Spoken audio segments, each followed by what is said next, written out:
إن الحمد لله ونستغفره ونعوذ بالله من شرور أنفسنا ومن سيئات أعمالنا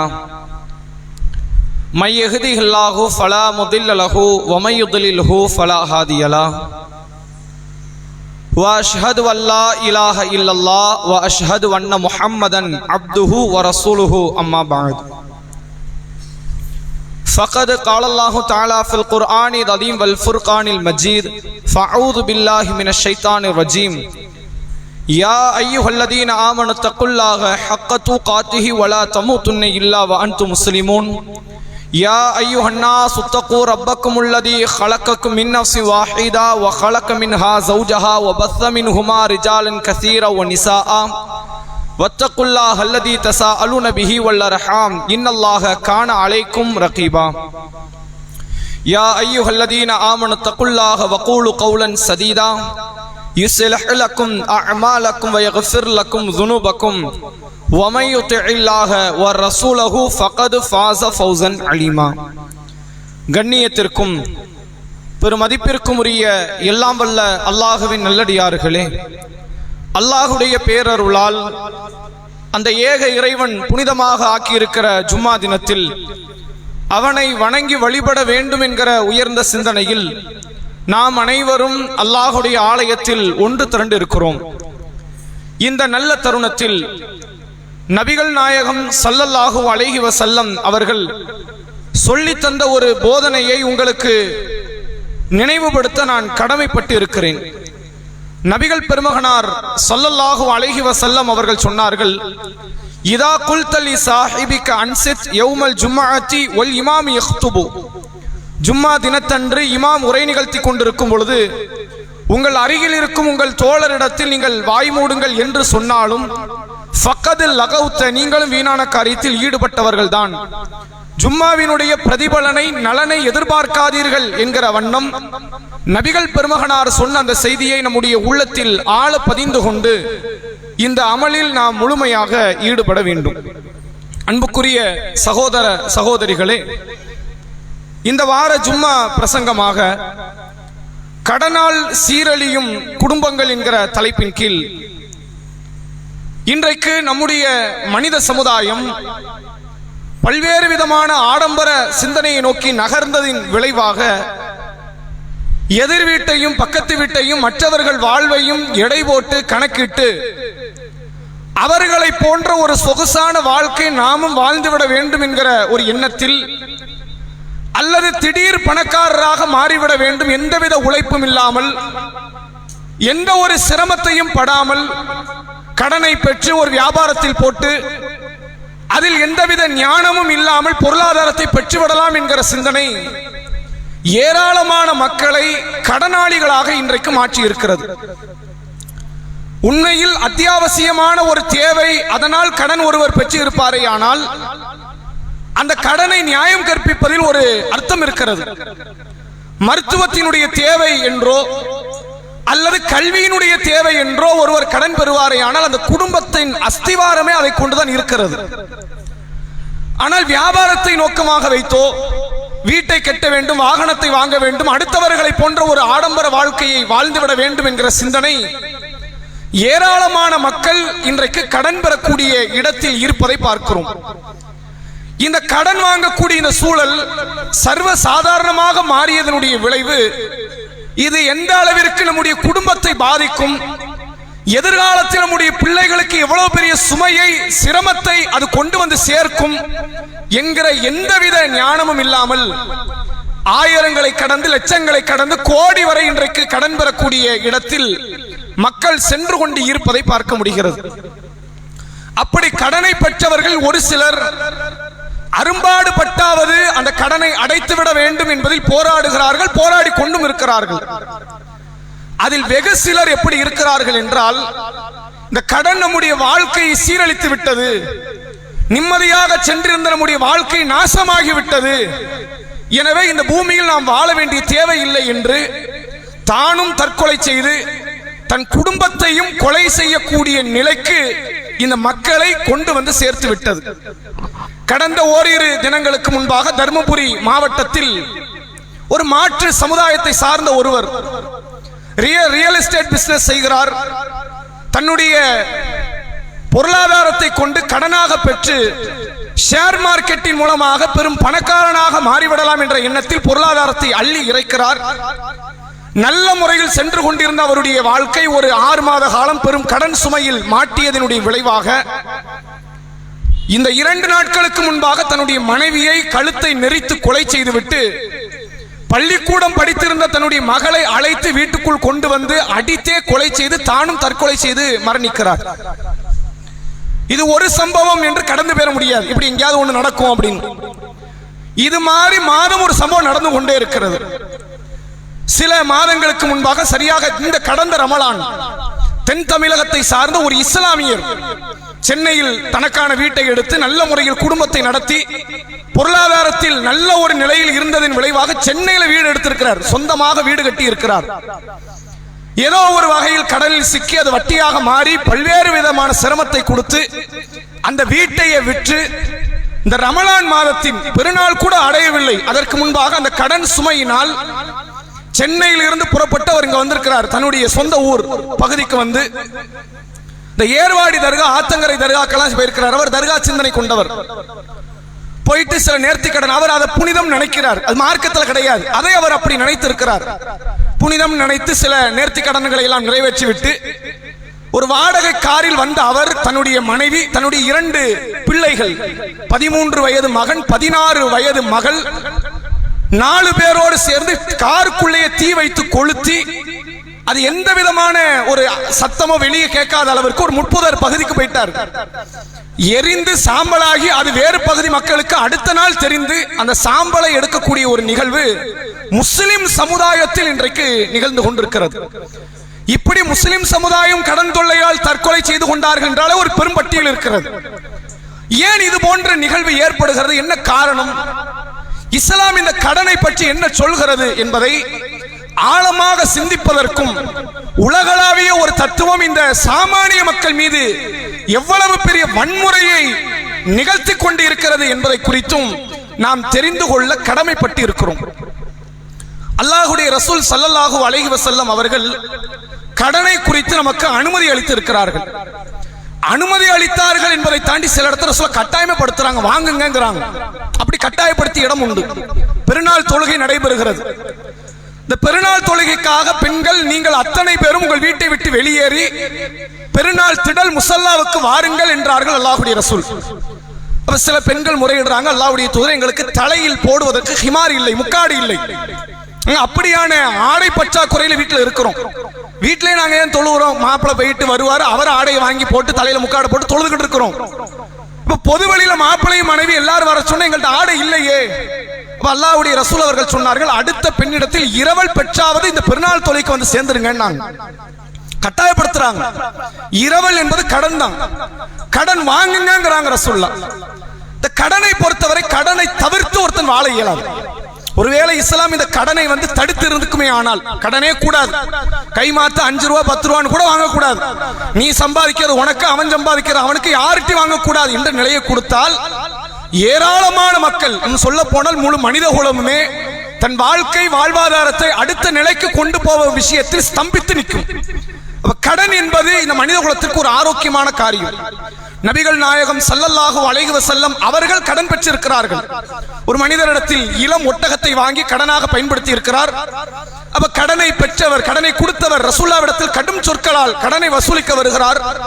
அப்ப அல்லாஹ்வுடைய ரசூல் அவர்கள் அதைவிட சிறந்த ஒரு ஒட்டகத்தை கடனாக கொடுத்து கடனை நல்ல முறையில் திருப்பி அடைப்பவர் தான் உங்களில் சிறந்தவர் என்பதற்கு ரசூலுல்லாஹ் தன்னை ஒரு முன் உதாரணமாக ஆக்கினார்கள் என்பதை பார்க்க முடிகிறது. நபிகள் பெருமகனார் தன்னுடைய இறுதி போர்க்களமான தபுக் யுத்தத்தை நிறைவு செய்கிறார்கள்.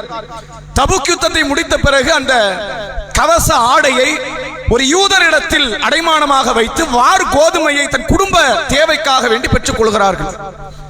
அந்த வார் கோதுமை திருப்பி கொடுக்காமலே ரசூலுல்லாஹ் மௌத்தாயிட்டாங்க.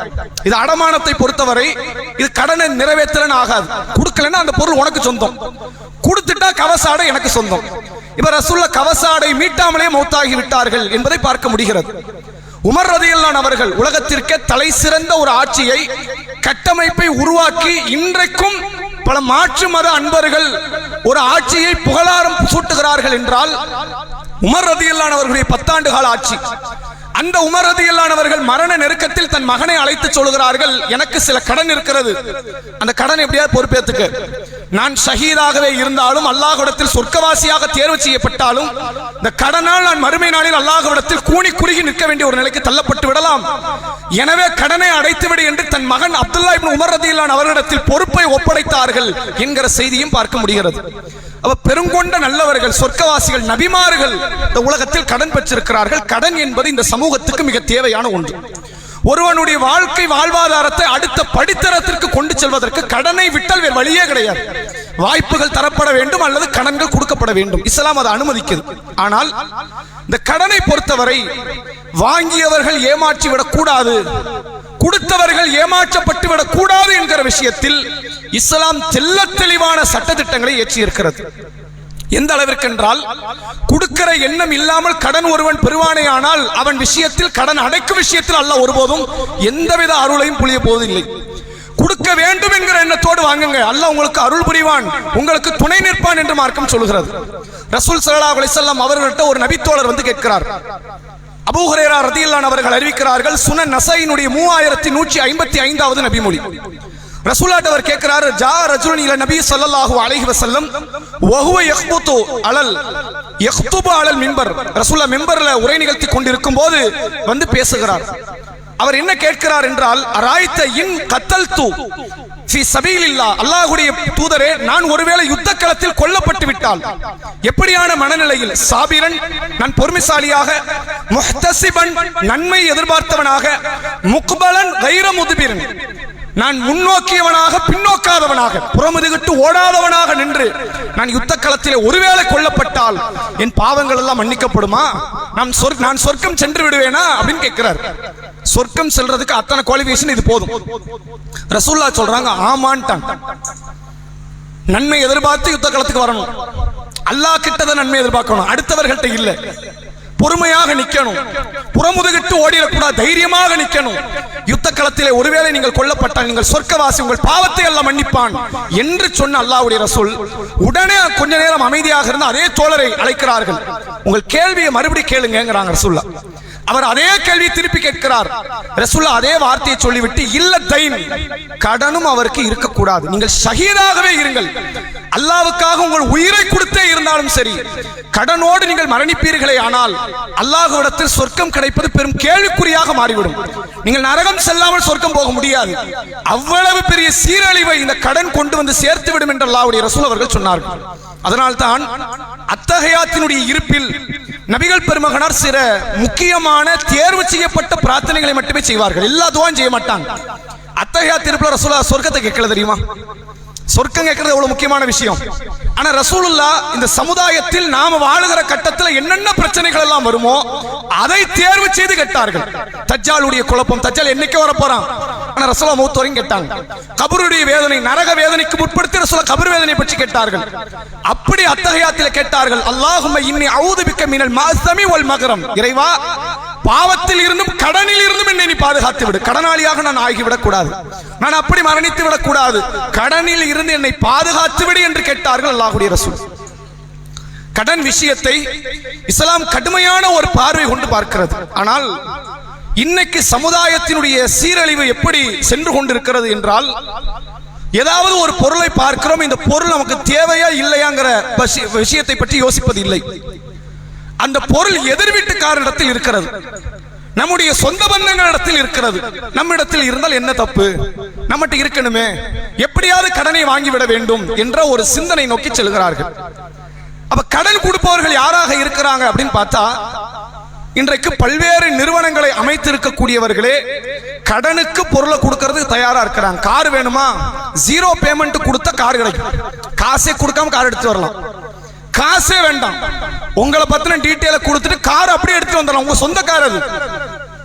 மாதம் மாதம் ஒரு பொருளாதாரத்தை நீங்க கொடுக்கணும், 25,000, 40,000, 60,000, அந்த கடனை அடைகிற வரை கொடுத்து கொண்டே இருக்க வேண்டும். காருடைய மதிப்பு 12 லட்சம் ரூபாய் இருக்கும். நீங்க காருக்கு வட்டியோடு சேர்த்து 14 லட்சம், 15 லட்சம், அதையும் தாண்டி மாதங்கள் கடக்க கடக்க காசுகள் கூடிக்கொண்டே இருக்கும். இப்ப என்ன பாக்குறாங்க, நம்ம 10 பைசா இல்லாம கார் கிடைக்குது, இப்ப கிடைக்குது, அது பெரிய விஷயம் தானே.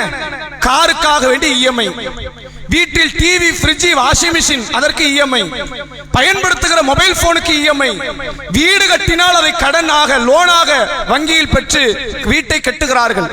எல்லா விதமான சொத்துக்களும் இன்றைக்கு இன்ஸ்டால்மெண்டின் மூலமாகவோ இஎம்ஐ திட்டத்தின் மூலமாகவோ தவணை முறையில் வட்டியில் பொருளை வாங்கி குவிக்கிற இடத்தில் சமுதாயம் மாறிவிட்டது. அதுல பல பேர் இன்னைக்கும் ஸ்டெடியா நிக்கிறதுக்கான காரணம், பின்புலத்தில் அவனுக்கு ஒரு வேலை இருக்கு, ஐடி டிபார்ட்மெண்ட்ல வேலை பார்க்கறான், கவர்மெண்ட் ஜாப்ல இருக்கிறான், மாசம் 1 லட்சம் 1.5 லட்சம் 2 லட்சம் சம்பாதிக்கிறான், வெளிநாட்டில் இருக்கிறார்கள், மாதம் 1.5 லட்சம் ரூபாய் சம்பாத்தியம் வருது, எப்படியும் அடைத்து விடலாம், மாதம் இஎம்ஐ கட்டிடலாங்கிற ஒரு தைரியம். ஒருவேளை வேலை தவறுச்சுன்னு வைங்க, எந்த தேவைகளும் இல்லை, எந்த விதமான பொருளையும் பெறலன்னா அவனுக்கு பிரச்சனை கிடையாது. 1.5 லட்சம் ரூபாய் வேலை போயிடுச்சு, நாளைக்கு 20,000 வேலை இருக்கான்னு அவன் கேட்பான், ஏதாவது ஒரு வேலையை பார்ப்போன்ற இடத்துக்கு வந்துருவான். ஆனால் சுத்தி பொருட்களை வாங்கி அந்த பொருட்களால் கடனாளியாக மாறி வேலை தவறிவிடுமோ என்கிற பயத்தில் பல்வேறு ஐடி ஊழியர்கள் தற்கொலை செய்வது, இந்த பேப்பரை போட்டுட்டான் அவனுடைய வேலையை தூக்கிட்டான் என்ற சொன்ன காரணத்தினால் மட்டுமே அந்த கடனை அடைக்க முடியாது என்ற சூழலில் பலர் தற்கொலை செய்து கொள்கிறார்கள். ஏகப்பட்ட கமிட்மெண்ட்ஸ், அந்த கமிட்மெண்ட்ஸ் அவனால பூர்த்தி செய்ய முடியல. இஸ்லாம் இப்படியான கடனை ஆதரிப்பதில்லை, இப்படி கடன் பெறுவதற்கு இஸ்லாமிய மார்க்கம் வழிகாட்டவில்லை. இந்த இடத்துல கடன் வாங்கலன்னா என் வாழ்க்கை ஓடாது என்ற இடத்தில் அல்லாஹ் மீது நம்பிக்கை வைத்து நீங்க கடனை வாங்குங்க. வட்டி இல்லாத கடன், நீங்கள் வட்டியில் தான் கடன் வாங்க வேண்டும் என்றால் அதற்கு தர்மம் எவ்வளவு சிறந்த காரியம். வட்டியில தான் கடன் வாங்கணும்னா தர்மம் வாங்கிட்டு போயிடலாமே, அடுத்தவட்ட கேட்ட தர்மம் கிடைக்குமே, அதை பற்றி உங்கள் வாழ்க்கை நடத்திடலாமே. அல்லாஹ் திருமறை குர்ஆனில் சொல்கிறான், அல்லதீன யாக்குலூன ரிபா லா யகூமுன இல்லா கமா யகூமுல் லதீன யத்தகப்பத்துஹு ஷைத்தான் மினல் மஸ். எவன் வட்டி வாங்குகிறானோ, வட்டியை உண்ணுகிறானோ, மறுமை நாளில் ஷைத்தான் தீண்டிய பைத்தியக்காரனாக அவன் எழுப்பப்படுவான். ஃபமன் ஆதஃப உலாயிக அஸ்ஹாபுன் நார் ஹும் ஃபீஹா காலிதுன். வட்டி வாங்குவது பாவம்தான், தவறுதான் என்று தெரிந்தும் எவன் வட்டி வாங்குகிறானோ எழுதி வைத்துக் கொள்ளுங்கள், அவன் நாளை மறுமை நாளில் நிரந்தர நரகத்திலே தங்க வைக்கப்படுவான் என்று அல்லாஹ் சொல்கிறான். நிரந்தர நரகவாசி. ஷிர்க்குக்கு சொன்ன வார்த்தை தானே அது, தற்கொலைக்கு சொன்ன வார்த்தை தானே அது, கொலைக்கு சொன்ன வார்த்தை தானே அது. அல்லாஹ் வட்டிங்கிற ஒரு பாவத்துக்கு சொல்றான். கொலை மாதிரி பாவம் கிடையாது வட்டி, அது பண ரீதியான ஒரு பாவம். திருட்டு அளவுக்கு கூட வட்டி நம்ம சேர்க்க மாட்டோமே. திருட்டு பெருசா வட்டி பெருசா? நம்ம கிட்ட கட்டா திருட்டு பெரிய பாவம்ல, அடுத்தவன்ட பணத்தை கொள்ள, அதுக்கு கூட அல்ல அப்படி பேசல. ஆனால் இந்த வட்டியை கடுமையான சொல்லால் அல்லாஹ் அழைக்கிறான். ஏன் தெரியுமா? நீங்கள் இது சாதாரண நிகழ்வு என்று இந்த சமுதாயத்துக்குள் நுழைய விடுவீர்கள், ஆனால் எத்தனை பேருடைய உயிரை ரத்தத்தை இது குடிக்கும்னு உங்களுக்கு தெரியாது. சகஜமா உள்ள வந்துரும். போன 20-30 ஆண்டுகளுக்கு முன்பாக இந்த ஊர்ல வட்டி கிடையாது. வட்டியை பற்றி யாரும் பேச முடியாது, வட்டிக்கு யாரும் கடன் தர மாட்டார்கள். நல்ல எண்ணத்தில் இறைவனிடத்தில் திருப்தி எதிர்பார்த்து கடன் தருபவர்கள் உண்டு, அல்லது கடன் இல்லை என்று சொல்லிவிடுவார்கள்.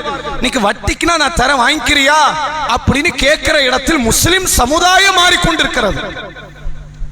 அல்லாஹ் சொல்கிறான், எம் ஹக்குல்லாஹு ரிபா வ யுர்பி ஸதகா. அல்லாஹ் வட்டியை அழிக்கிறான், தர்மத்தை வளர்க்கிறான். நன்றி கட்ட எந்த பாவியையும் அல்லாஹ் நேசிக்க மாட்டான். அப்படி எது உங்கள் வாழ்க்கை வாழ்வாதாரத்தை அரித்து நாசமாக்குமோ அத்தகைய வட்டியில் தான் இன்றைக்கு சமுதாயம் தேடி போய் விழுந்து கொண்டிருக்கிறார்கள்.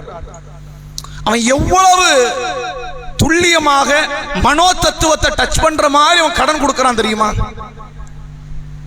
இந்த பொருள் நமக்கு தேவையே கிடையாது, ஆனால் இது இருந்தால்தான் சமுதாயத்தில் அந்தஸ்து என்று புரிய வைக்கப்படுது. ஐபோன் ஒரு போன் இருக்கு, மற்ற போனோட மட்டகரமான போன் அது. மற்ற போன்ல இருக்கிறத கூட இந்த போன்ல கிடையாது. ஆனா இந்த போனுக்கு வருஷம் வருஷம் ஒரு சீரிஸ் வெளிவிட்டுக்கிட்டே இருப்பான். 17 முடிஞ்சிருச்சு, அடுத்து 18 ஒன்னு வரும். ஐபோன் 18 ஒண்ணு விட மாட்டான், அதுல 4 இருக்கும். அதுல ப்ரோன்னு ஒரு பேர்ல விடுவான். இதுக்கு அல்லோலப்படுவார்கள் சமுதாயம், எப்படியாவது இதை வாங்கிடணும். 17க்கு 18க்கு ஏதாவது வித்தியாசம் இருக்கா? ஒரு வித்தியாசம் கிடையாது. 16க்கு 17க்கு வித்தியாசம் இல்லை. இது எப்படி வித்தியாசமா இருக்கும்? சமுதாயத்தில் அந்தஸ்து அது. இப்படி ஒரு மொபைல் போன் வெளி உலகத்திற்கு வந்த உடனே என் கையில இருக்கு, 2 லட்சம் ரூபாய் கொடுத்து எப்படி மொபைல் போன் வாங்க முடியும்? வாங்குவதற்கு தயாராக இருக்கிறார்கள். எல்லாம் இன்ஸ்டால்மெண்ட், அத்தனையுமே இஎம்ஐ. இப்படியாகத்தான் இந்த சமுதாயம் கடனில் மூழ்கிறது. அவனுக்கு என்ன நம்பிக்கைனா எப்படியாவது அடைச்சிட முடியும்.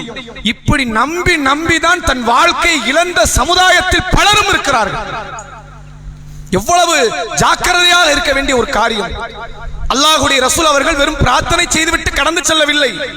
கடன் விஷயத்தில் ஒரு கடுமையான நடவடிக்கை எடுத்தார்கள். ஒரு நபித்தோழரின் ஜனாசா வருகிறது, ஒரு இஸ்லாமியர். ரசூலுல்லாஹ் கேட்கிறாங்க, இவருக்கு கடன் இருக்குதா? இருக்கு. கடனை அடைக்கிற சொத்துக்கள் இருக்குதா? இருக்கு. ரசூலுல்லாஹ் தொலை வைக்கிறார்கள். இன்னொரு ஜனாசா வருகிறது, கடன் இருக்கிறதா? இருக்கு. கடனை அடைக்கிற சொத்துக்கள் இருக்கிறதா? இல்லை. அப்படின்னா நீங்க தொலை வைங்க, உங்கள் தோழர்களுக்கு நீங்க தொலை வைங்க. நபிகள் பெருமகனார் தனக்கு தெரியாமல் பள்ளியில் கூட்டிக் கொண்டு இருந்த சுத்தம் செய்த துப்புரவு செய்த ஒரு கருப்பு நிற பெண்மணி மரணித்த தகவலை மறைத்து இரவில் அடக்கம் செய்த அந்த அடக்க ஸ்தலத்தை கண்டறிந்து அங்கு சென்று தொலை வைத்த நபிகள் பெருமகனார் கண்ணெதிரில் வந்த ஒரு இஸ்லாமியரின் ஜனாசாவை நான் தொலை வைக்க மாட்டேன்னு சொன்னாங்க. அப்படின்னா எவ்வளவு பெரிய பாதிப்பை ஒருவனுக்கு கடன் இம்மையிலும் சரி மறுமையிலும் சரி ஏற்படுத்தும் என்பது புரியுதா? கடனே பெரிய பாதிப்பு, அந்த கடனில் வட்டி பெரும் பாதிப்பு. இவன் இத்தனை பாவத்தை சுமந்த முஸ்லிமாக இருப்ப நம்ம மாற்று மதத்தவர்களை பற்றி பேச முடியாது. அவங்களுக்கு வட்டியை பற்றி அது எந்த அளவிற்கு மறுமை சீரழிக்கும் என்று அவர்களுக்கு தெரியாது. இஸ்லாமியர்கள் அவர்கள் இந்த வட்டியில் விழுகிறார்கள், அதுவே பெரிய பாதிப்பு. அல்லாஹ் கிட்ட மன்றாடணும் சாகர வரைக்கும். இவன் சாவதற்கும் துணிகிறான், தன் குடும்பத்தையும் கொலை செய்கிறான், தானும் தற்கொலை செய்து கொண்டு இறக்கிறான். உண்மையில் இந்த சமுதாயம் பெற வேண்டிய பெரிய படிப்பனை பாடம் பொருளாதாரத்தை பற்றி ஒரு தெளிவான மனநிலை. நாம ஆடம்பர பொருட்களை வாழவில்லை, எடுக்கவில்லை, சமுதாயத்தில் அந்தஸ்தான வாழ்க்கை வாழவில்லை என்றாலும் சரி, உங்கள் பிள்ளைகள் மீது கடனை ஏற்றிவிட்டு மௌத்தாகி விடாதீர்கள். அது எவ்வளவு பெரிய சீரழிவு தெரியுமா? எத்தனை பிள்ளைகள் நம்ம வாப்பா மௌத்தாயிட்டா நமக்கு ஏதாவது கிடைக்கும்ன்ற மனநிலையில் வாழக்கூடிய பிள்ளைகள் உண்டு. இல்ல கடனை மட்டும் தான் உனக்கு கொடுத்துட்டு போவோம், வேற எதையும் கொடுக்க மாட்டேன்ற இடத்துல பல தந்தைமார்கள் தாய்மார்கள் இருக்கிறார்கள். வீம்புக்கு கடன், கல்யாணத்தின் பேரை சொல்லி கடன். கடனை அவரிடத்தில் கேட்டால் தனக்கு இப்ப மௌத்தே வராதுங்கிற சிந்தனை. 65 இருப்பாரு, எனக்கு இப்ப மௌத்து வராது, அதெல்லாம் அடைச்சிடலாம், இன்னும் 10 லட்சம் தான், வேற யாராவது கொடுக்கறாங்களா, ரெடியா இருக்கிறாங்களா? கடன் கொடுக்கும் போது கடன் கொடுப்பவர்கள் மனநிலை வேற, திருப்பி வசூலிக்கும் போது அவர்கள் மனநிலை வேற. பெருமானாரிட்டேயே மதிப்பை அவர்கள் வெளிப்படுத்துவதில்லை. கடன் கொடுத்தவர்கள் என்றால் நம்மகிட்ட மதிப்போடு நடப்பாங்களா? அப்படி ஒரு சம்பவம் இதே தமிழகத்தில் நடந்தது. காஞ்சிபுரத்தில் இஸ்லாமிய குடும்பம், ஒரு இஸ்லாமியர் கடனை வாங்குகிறார், தன்னால் கடனை அடைக்க முடியவில்லை, தற்கொலை செய்து மௌத்தாயிட்டார். அவருக்கு ஒரு மனைவி 2 பிள்ளைகள் இருக்கிறார்கள். கணவரை கடனோட மௌத்தாயிருக்கிறாங்க, பெரிய வாழ்வாதாரம் இல்லை, பெரிய நெருக்கடியில் அந்த குடும்பத்தை நடத்தி கொண்டிருக்கிறார். கடனை கொடுத்தவர்கள் நம்ம கொடுத்தால் தான் மௌத்தாயிட்டான்னு நம்ம போகல, மனைவியிடத்திலும் பிள்ளைகளிடத்திலும் வந்து நச்சரித்தல். இந்த மனைவி பார்க்கறாங்க, இதுக்கப்புறம் எதுக்கு வாழணும்னு முடிவெடுத்து ஒரு வயக்காடு பகுதியிலே தேர்வு செய்து பிள்ளைகளுக்கு எதெல்லாம் ரொம்ப பிரியத்திற்குரிய பொருளோ அதையெல்லாம் வாங்கி கொடுத்து சாப்பிட கொடுத்து, ஐஸ்கிரீமு கேக்கு எல்லாத்தையும் வாங்கி கொடுத்து ஒரு கிணத்தை பார்த்து பிடிச்சி 2 பிள்ளையும் தள்ளி விட்டு இவங்களும் ஒன்று செத்தாச்சு. முஸ்லிம் குடும்பம். நான் 20 ஆண்டுகளுக்கு முந்தைய கதை சொல்லல, போன வருஷம் போன 6 மாசத்துக்கு முந்தைய கதைகள் இதெல்லாம். இப்படி எவ்வளவு வரலாறுகள், இப்படி எத்தனை பல செய்திகள் வந்து கொண்டே இருக்கிறது. பொருளாதாரத்தில் ஒரு கட்டுப்பாடு மிக்க ஒரு மனநிலையை நாம் பெற்றுக்கொள்ளவில்லை என்றால் அங்கு ஏற்பட்ட அதே விளைவு நாளைக்கு இங்கு வரலாம். நாளைக்கு நாமும் அது போன்ற ஒரு சீரழிவுக்கு அகப்பட்டு விடலாம். அல்லாஹ்வுக்கு பயந்து மறுமை நாள் இந்த இம்மையை கூட விட்டுருங்க, ஒருவேளை என் அமல்கள் எல்லாம் நாளை மறுமை நாளில் இன்னொருவனுக்கு பகிர்ந்தளிக்கப்பட்டால் நான் செஞ்சதை கொஞ்சம் நெஞ்சம், அதுக்கே சொர்க்கம் கிடைக்குமான்னு தெரியாது. அதை உடைச்சு எல்லாருக்கும் எல்லாம் பங்கு பிரித்தால் நான் எப்படி சொர்க்கம் சென்று சேர்வது? நரகமே எனக்குரிய வாழ்க்கை என்றால் அந்த வாழ்க்கை வாழ்ந்து விட முடியுமா? இந்த மனநிலைக்கு ஒவ்வொரு இஸ்லாமியரும் வர வேண்டும். நம்ம பிள்ளைகளுக்கு சொத்தை கொடுக்க ரசூலா சொல்றாங்க. ஒரு நபித்தோழர் சாத் ரலியல்லாஹு அவர்கள் மரண நெருக்கத்தில் இருக்கிறார். தன்னிடத்தில் அதிகமான சொத்துக்கள் இருக்கிறது, ஒரே ஒரு மகள், பெண் பிள்ளைக்கு சொத்து வேணுமா அப்படின்ற மனநிலை. அவர் நினைக்கிறார், என் சொத்தில் 3இல் 2 தர்மம் செய்கிறேன், 1 மகளுக்கு கொடுக்கிறேன். எப்படி மகள் மாப்பிள்ளை கூட தானே இருக்க போறா, மாப்பிள்ளை தானே தர போறாரு, அவளுக்கு இதுவே ரொம்ப அதிகம் தான் அப்படிங்கிறாரு. ரசூலுல்லாஹ் சொல்றாங்க, அதுக்கு நான் அனுமதிக்க மாட்டேன்ட்டாங்க. அல்லாஹ்வின் தூதரே, பாதியை மகளுக்கு கொடுக்கிறேன், பாதியை தர்மம் செய்யவா? அனுமதி கொடுக்க முடியாது பண்ணிட்டாங்க. 3இல் 1 தர்மம் செய்கிறேன், 2 என் மகளுக்கு கொடுக்கிறேன், இதுவும் அதிகம் தான், தர்மமாக கொடுப்பதில் அதிகம் தான், இது மகளுக்கு கொஞ்சம் கம்மி தான். உங்கள் பிள்ளைகளை அடுத்தவரிடத்தில் கையேந்துகிற நிலையில் விட்டுவிட்டு சென்று விடாதீர்கள் என்றார்கள் அல்லாஹ்வுடைய ரசூல். எவ்வளவு பெரிய தைரியம்னா, 2 பையன் இருக்கான், 3 பையன் இருக்கான், ஒருத்தன் இருக்கிறான், கடனை ஏத்துக்குவான், அவன் வந்தது உங்க கடனை அடைக்க தான் பிறந்து வந்தான், அப்படிதானே? அந்த மனநிலையில தான் ஆம்பளை பிள்ளை எதிர்பார்க்கிறாங்க. ஆம்பளை பிள்ளை வந்துட்டா போதும், கடனை அடைச்சிருவான், நம்ம கடனை வாங்குவோம், 2 ஆம்பளை பிள்ளை இருக்கு சிங்கக்குட்டி மாதிரி அப்படின்னு வீம்புக்கு கடன் வாங்குகிற சமுதாயமாக மக்கள் மாறிக்கொண்டிருக்கிறார்கள். உங்கள் பிள்ளைகளுக்கு எதையாவது கொடுத்து விட்டு போகிறீர்களோ இல்லையோ, எதுவும் சிரமத்தை சுமையை ஏற்றி விடாமல் சென்றால் அதுவே பெரிய விஷயமா இருக்கும். அந்த பிள்ளை நாளைக்கு துவா செய்யவாது நினைக்கும். இவ்வளவு பெரிய கடனை கொடுத்து விட்டானே என்ற ஒரு மனநிலை தாயை தந்தையை பழிக்கிற இடத்தில் அந்த பிள்ளைகளை மாற்றிவிடக்கூடாது. அதனால் இந்த கடன் விஷயத்தில் ஒரு பெரிய தெளிவான ஒரு மனநிலையை நாம் அமைத்துக் கொள்ள வேண்டும் என்பதை இந்த தருணத்தில் நினைவுபடுத்தியவனாக என்னுடைய உரை நிறைவு செய்கிறேன். வாஹிரு தஅவானா அல்ஹம்துலில்லாஹி ரப்பில் ஆலமீன். அஸ்ஸலாமு அலைக்கும் வரஹ்மத்துல்லாஹி வபரகாத்துஹு.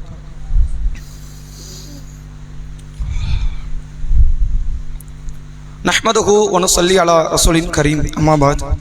கண்ணியத்திற்கும் பெருமதிப்பிற்கும் உரிய எல்லாம் வல்ல அல்லாஹ்வின் நல்லடியார்களே, தமிழ்நாடு தௌஹீத் ஜமாத் தூத்துக்குடி மாவட்டம் காயல்பட்டினம் நம்முடைய பள்ளியின் சார்பாக அன்னசிகா மகளிர் இஸ்லாமிய கல்வியகத்தை பல ஆண்டுகளாக நாம் நடத்தி கொண்டு வருகிறோம். அந்த அடிப்படையில் அந்த கல்லூரியில் பயின்ற ஆலிமாக்களுக்கு 2 ஆண்டுகள் ஓராண்டுகள் பயின்று முடித்த ஆலிமாக்களுக்கு இன்றைய தினம் இன்ஷா அல்லாஹ் பள்ளியினுடைய வளாகம் பள்ளிக்கு வெளிப்புறத்தில் நாம் ஒரு மார்க்க நிகழ்ச்சியாக ஏற்பாடு செய்து அந்த ஆலிமாக்களுக்கான பட்டம் வழங்கக்கூடிய நிகழ்ச்சியை நாம் ஏற்பாடு செய்திருக்கிறோம். சகோதர சகோதரிகள், நீங்கள் கட்டாயம் இதில் கலந்து கொள்ள வேண்டும். மார்க்க சொற்பொழிவுகள் இருக்கிறது என்பதை நினைவுபடுத்துகிறோம். அது மட்டும் இல்லாமல் இன்றைக்கு சமுதாயத்தினுடைய சூழல் பெண் பிள்ளைகள் விஷயத்தில் ஒரு பெரும் அசிங்கமும் இழிவும் குடிகொள்ளக்கூடிய இடத்தில் ஆண்களை காட்டிலும் பெண்களின் சீரழிவு உச்சத்தை தொடக்கூடிய இடத்திற்கு சென்று கொண்டிருக்கிறது. மார்க்கத்தின் வரம்புகளை மீறுகிற இடத்தில் பெண் பிள்ளைகள் மாறிக்கொண்டிருக்கிறார்கள். காரணம், போதிய கல்வி இந்த பிள்ளைகளுக்கு போதிக்கப்படவில்லை என்பதுதான் உண்மை. ஆண்களாவது வாரம் ஒரு முறை இந்த பள்ளியில் ஜும்மாவின் நேரத்திலாவது தலையை காட்டுவதற்கும் காதுகளை இந்த சொற்பொழிவின் நோக்கி திருப்புவதற்கு ஒரு வாய்ப்பு அமைகிறது. பெண் பிள்ளைகளுக்கு அறவே இது போன்ற வாய்ப்புகள் கிடைக்காதனுடைய விளைவோ என்னவோ பல பிள்ளைகளினுடைய வாழ்க்கை சீரழிவை நோக்கி சென்று கொண்டிருக்கிறது. அதனால் அதை கருத்தில் வைத்து உங்களுடைய வீட்டு பிள்ளைகளுக்கு மார்க்கத்தை கட்டாயம் தர வேண்டும் என்கிற ஒரு உறுதியை எடுத்துக்கொள்ளுங்கள். நம்முடைய இந்த அன்னசிகா மகளிர் கல்வியகம் அடுத்த ஆண்டுக்கான சேர்க்கை நடைபெற்றுக் கொண்டிருக்கிறது. அதில் உங்களுடைய பிள்ளைகளின் பெயர்களை கொடுத்து சேர்த்து இதில் பயன்பெற வைக்கும்படி கேட்டுக்கொள்கிறோம். 2 ஆண்டு கால பயிற்சி வகுப்பாக ஆலிமா வகுப்பாக இருக்கிறது. ஒருவேளை திருமணம் ஆனவர்கள் இதில், அப்படி திருமணம் ஆனவங்களும் வர்றவங்க இருக்கிறாங்க, திருமணமான பெண்கள் இதில் சேர விருப்பப்படுவார்களே ஆனால் அவர்களும் அதற்கு நீங்கள் தாராளமாக இந்த கல்வியகத்தில் வந்து பயிற்சியை பெற்றுக்கொள்ளலாம், மார்க்கத்தை கற்றுக்கொள்ளலாம். சமுதாயத்திற்கு உங்கள் மூலமாக பெரும் சேவை சென்றடையும் என்பதை சொல்லி என்னுடைய உரை நிறைவு செய்கிறேன். அஸ்ஸலாமு அலைக்கும் வரஹ்மத்துல்லாஹி வபரகாத்துஹு.